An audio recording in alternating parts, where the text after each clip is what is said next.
জাহাঙ্গীরনগর বিশ্ববিদ্যালয়ের শিক্ষার্থী ধর্ষণ চেষ্টার আসামির তদন্ত কমিটির প্রতিবেদন প্রকাশের ৭২ ঘন্টার আলটিমেটাম শেষ হয়েছে।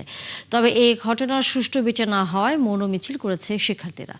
বুধবার বিকেলে নারী নিরাপত্তা মঞ্চ ব্যানারে বিশ্ববিদ্যালয়ের নতুন প্রশাসনিক ভবনের সামনে থেকে মুখে লাল কাপড় বেঁধে মৌন মিছিলটি শুরু করেন তারা। মিছিলটি ক্যাম্পাসের বিভিন্ন সড়ক ঘুরে পরে শহীদ মিনারের সামনে দাঁড়িয়ে লিখিত বক্তব্য পাঠ করেন নৃবিজ্ঞান বিভাগের ৪৯তম ব্যাচের শিক্ষার্থী অদ্রিজা দাস।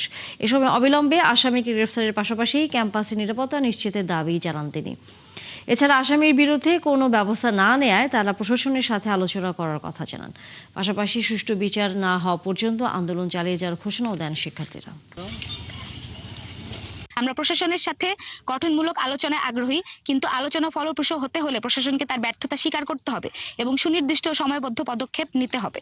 আমরা আশ্বাসে আর সন্তুষ্ট নই, ফলাফল দেখতে চাই।